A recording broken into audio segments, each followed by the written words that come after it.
Për të gjithë tryezës, dëshiroj të falenderoj të gjithë folësit, duke qenë që u përmend shumë shpesh gota dhe gota gjysmë plot apo gota gjysmë bosh. Për hir të vërtetës, në diskutimet që kemi patur edhe unë kam përmendur shpesh pjesën e gjysmës gotës plot dhe gjysmës gotës bosh, sepse besoj është e pranueshme nga të gjithë.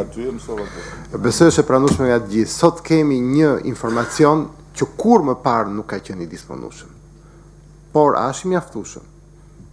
Në një kohë të caktuar mund të ishte i mjaftueshëm. Sot pritshmëria e të gjithë ne është bërë shumë e madhe dhe mendoj nuk është negative që të pretendojmë sa më shumë për të patur, pavarësisht dhe vlerësimeve të mira që është bërë. Do të thoya diçka për sanksionin. Shumica e tyre që janë këtë tryezë dinë që unë nuk besoj të sanksionet, nuk besoj se është instrumenti më i vlefshëm për korrigjimin. Ka qenë debat i hershëm, është një kritik me cilën unë jam mësuar, jo se nuk e kam regjistruar një gjë të tillë, jo se ne nuk kemi vendosur sanksione. Natyrisht që besoj ka ardhur koha, jo se unë kam marrë urdhër nga kryeministri, po besoj që ka ardhur koha që patjetër të aplikohen edhe sanksionet, sepse besoj 10 vjet ligj për të drejtën e informimit, tashmë periudha ndërgjegjësuese dhe kultura e të drejtës për informim, natyrisht që do të vazhdoj gjithë jetën, por besoj që është mes e mjaftueshme. Për që ju referuam gotës, i bie që unë të jem tabakaja që mban gotën dhe ju garantoj patjetër që nuk do më dridhen duart për ta derdhur ujin që është në të dhe aq më pak të thyet gota. Nuk e di për çfarë arsye më provokon tani, po unë besoj që sanksionet janë aty për të zbatuar, për të aplikuar. Unë besoj ka sanksionet për të vërtetës, sepse natyrisht ti je më i butë se unë si nga lumi Vlorës, unë jam nga zona më problematike. Por besoj të sanksionet sepse në fund të ditës nuk janë aty kot, edhe nuk janë aty për ndonjëherë aty të pa zbatuar, dhe unë nuk besoj tek autorregullimi i shqiptarëve, them drejtën. I shqiptarëve, i ballkanazë, i italianëve, i grekëve, i gjithë kësaj bote të larmishme, plot muzike dhe plot diell ku ne jetojmë, unë nuk besoj tek autorregullimi. Dhe po i kthehem historisë së medias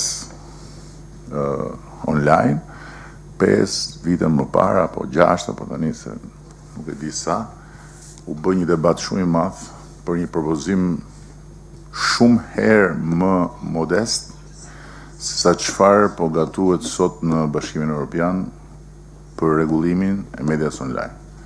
Dhe u bë një nam i zi për lirinë, për demokracinë, u futëm edhe në analet e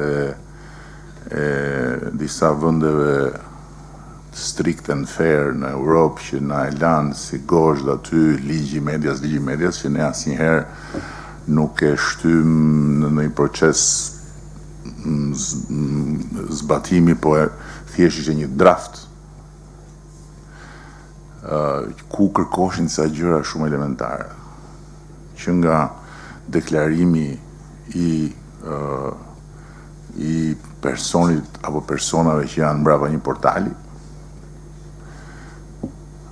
adresa dhe mundësia për çdo kënd që ta di se kush po i lexon librin e shtëpisë. Edhe disa gjëra tjera shumë elementare. Ra ajo gjë dhe u tha vetë rregullimi, autorregullimi do të jetë instrumenti që do të sjelli një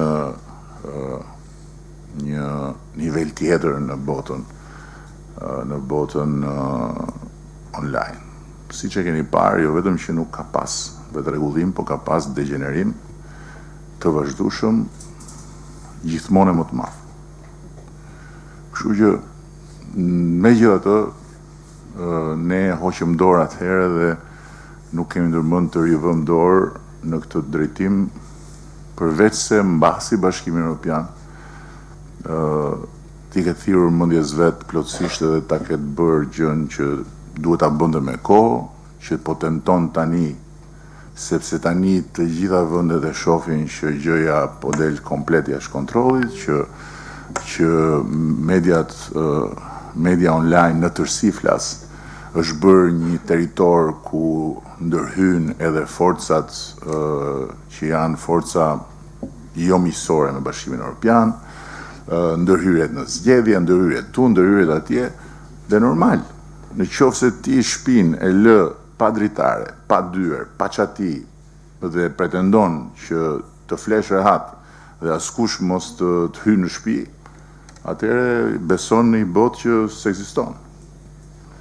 Por e përsëris, kjo është një temë që s'është për ne. Ne nga ana jonë do bëjmë diçka që 24 vendet Bashkimin Evropian nuk e kanë.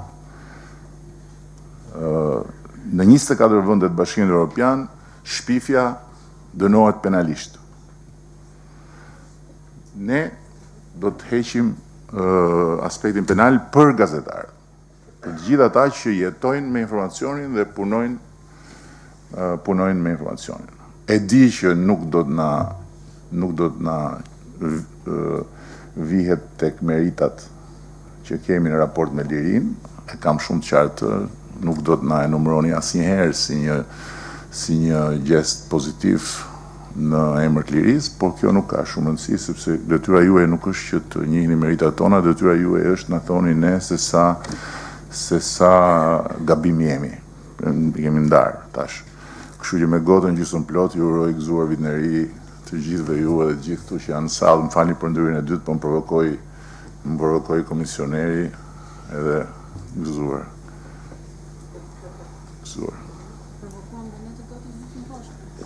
Jo, ju nuk më provokuat, ju më frymëzuat.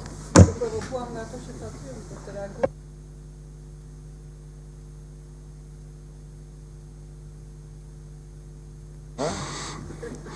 Mendoj si ishit shumë herë më mirë se me epitetet e tjera, me gotë dhe jo me tema si Kazan apo.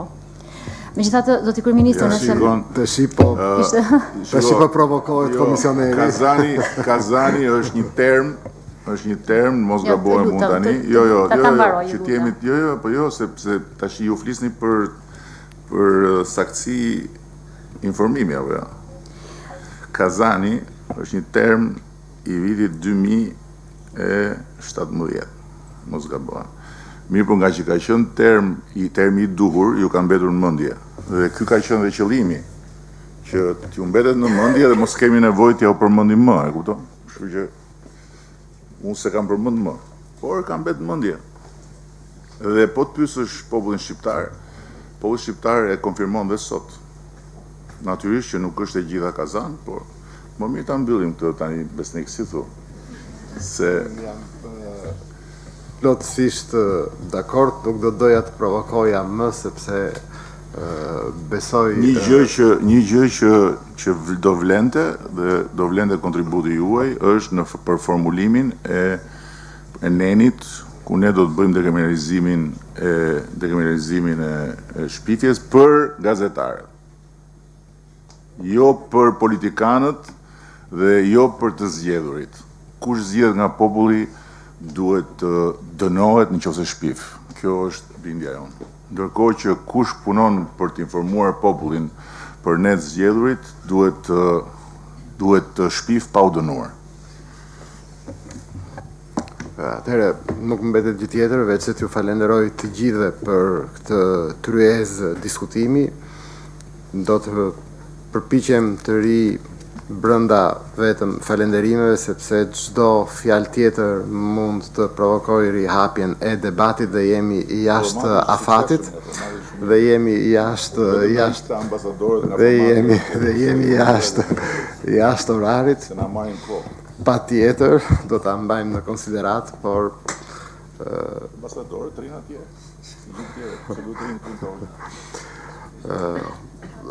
Pastaj pse disa Okej, natyrisht kjo tregon që do ta realizojmë dhe konferencën. Që do ta realizojmë dhe konferencën e 8 dhe kryeministri sapo e konfirmoi prezencën edhe për konferencën e 8. Pa ambasadorët. Patjetër. Dhe besoj do të kemi mirë kuptimin e gjerë të ambasadorëve në këtë mesi që kam patur të shumicës prej tyre. Dhe që i falenderoj dhe që ishin pjesë e këtij diskutimi sot dhe pjesëmarrjes sot. Ju falenderoj të gjithëve. Natyrisht ne do të vazhdojmë me sesionin e dytë që i dedikohet programeve model të transparencës, ku dhe pjesa kryesore do t'i dedikohet pushtetit vendor. Ju falenderoj të gjithëve, ju ftoj për një pushim kafeje për të vijuar më pas me punën e ditës sot. Faleminderit shumë.